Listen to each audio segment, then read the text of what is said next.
Vitamin ABB, breaking musical boundaries. Trust me, I'm a doctor. And back in this early '70s, when the Allman Brothers had 4, 5 albums out in 5 years, consecutive years, 6, 7 years. I mean, now it takes artists, or it did for a long time, took them years, to put stuff out. Albums were these super precious documents that artists gave. They were the way. Well, there were two ways to make a living playing music. The best way was to sell singles, get hits on AM radio. Another became, and the Allman Brothers, they were a part of this in the album era, to sell albums, to put together really good pieces of art and put it together as a whole piece and sell it. And that's where the Allman Brothers were. The problem was they had recorded 2 records going into this. 1969's their debut record, self-titled, 1970's Idlewild South. And they released these records, and they did well enough. The second one did better than the third, but they really hadn't broken through. And the comments were all, and this is the real gist of the book when you get to these chapters, is the comments were all like, yeah, this is good and everything, but if you've seen them live, like, this doesn't even touch it. Like, they're so much better. So as the band is like recording these records and putting them out, they are absolute road dogs. They're on the road 300 days a year. They're playing 250 shows a year. They're playing anywhere they can find an outlet to plug in. Sometimes they'll show up on a Saturday or a Sunday, play in the afternoon till they get kicked out. And they're building their chops, but it is not something that gets captured well in a studio environment because they thrive on the audience reception.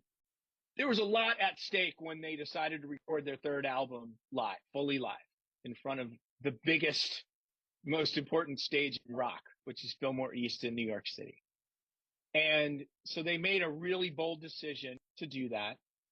Then they made bolder decisions afterwards to make it a double album, to sell it as a single record price, and a few other things that enticed and pushed it into the marketplace. They played off a few things. They didn't, their record company. So, in all honesty, I think you can call it the definitive album because, when you're looking at when I'm looking at Duane Allman as an artist, so the Allman Brothers Band, my questions were, what were they trying to do with music? How do we know that? And how do we know if they were successful? Well, we know what they were trying to do because they said it. And it's not just Duane, he sets the vision, but they all share this vision about music with improvisational intent, creativity, played virtuosically, or played by virtuosos, audience reception is important, etc. How do we know if they succeeded? Well, that's what the audience said in their reviews and in the primary sources that I referenced, right? So it's a definitive album for the reasons of, number one, it is the album that they put out when it was all on the line and said, this is how we want to be remembered. And they might not have been remembered had they not had succeeded with that, or remembered different, right? They would be maybe much more of a cult in the lowercase following, underground, like, ooh, this major secret, instead of something folks know. The second is because it works, right? It's sold. Not only was it received very well, but it also sold very well, continued to, and is known very well as this definitive statement.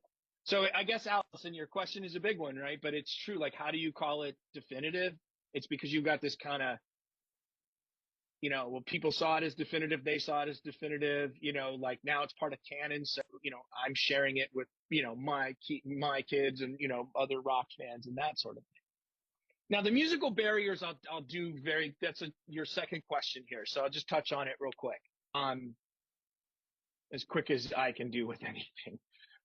This is a band that literally had all forms of American music in their fingers, right?